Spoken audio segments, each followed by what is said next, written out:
All right, we're going to discuss the split squat iso hold or isometric hold because it is a little bit more complicated than just raising up and holding. And as a coach, I see a ton of issues, very common issues that I've learned to solve.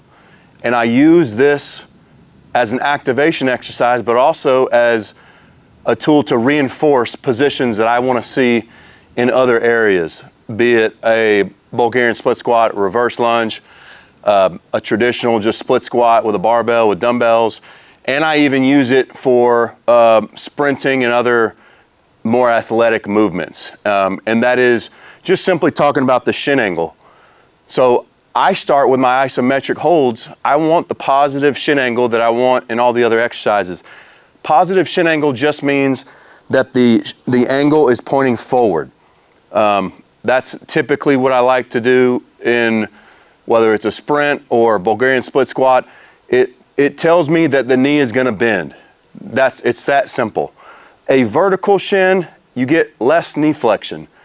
In my opinion, it's less transferable to sports. So is there a reason to do it with a vertical shin? Sure, I'm sure there is, but I'm giving you my personal take on the split squat and how I coach it. So the first thing is I want my knee on the ground, and how far should my foot be? And I usually take thumb to pinky. I'll put my pinky on my knee and I'll measure. That's how far I want my foot from my knee. So now that gives me a good positive shin angle. The other thing I see as a coach is when we go up, you've got a lot of people that want to cheat. Their back foot is loaded way too much. You'll see their heel pointing backwards.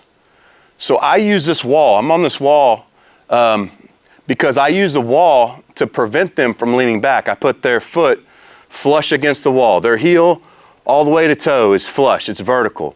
That forces them forward. All right, I'll talk about a cue for the hips in a second, but that's key. If you don't have a wall, as a coach, I'm walking up behind them and I'm literally lifting the heel, making it vertical, and they have to shift forward, okay? Another issue, you'll see the knee diving in.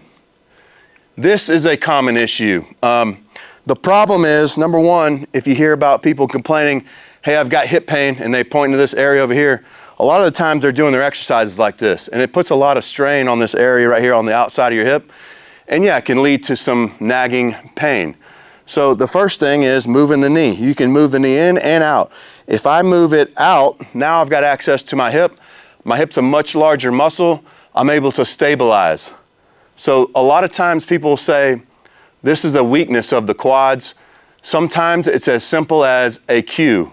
Tell them to move the knee and they can. And then over time, obviously they can still build quad strength, but it's a combination of strength and just knowing how to do it. So give them the cue, show them. Knees not even straight, just a little bit to the outside. Okay, and one more note on the foot, they're gonna push through the middle of their foot, not the heel, not the toe. The toes come up or the heel comes up, reinforce weight through the middle, okay? So I've got the wall. The other issue that I see very common is the torso. They're gonna be leaning forward. It's easier. It hurts a little bit more to stay vertical. It burns, all the above. So if I have an athlete that I just know that they can't do it, they can't make themselves stay tall, I put their hands over their head, right? When hands go overhead, your torso has to come up vertical. The other cue, it's not about the chest. Do not say chest up. Chest up, I think, isn't what you actually want them to do. It's the result of what you want them to do, and that is hips forward. So the cue is belt buckle forward, and it makes your hips go up. Belt buckle forward. I want to be vertical, right? So on a coach's cue, I'm only raising the back knee up 2 to 3 inches, and I'm either gonna have hands on my hips, and if I got the athletes that struggle with vertical torso, I go hands overhead. So I'll say up, belt buckle forward looks like this, and they're holding, right? This is a killer, especially for the younger athletes, but it's very useful for anybody. This is a great activation exercise for somebody who's gonna squat, somebody who's got imbalances or weaknesses. I would spend more time on single leg activation exercises to prep or prime for bigger movements. Couple ways I use this is I'll use 3 rounds. The first round's 10-second iso hold, just holding. Second round is oscillation. Never touch the ground, but I'm bouncing back and forth. Last one is all the way up, all the way down. So I'm patterning this, I'm drilling this movement in a pattern that is progressive, that teaches them step 1, step 2, or think slow to fast.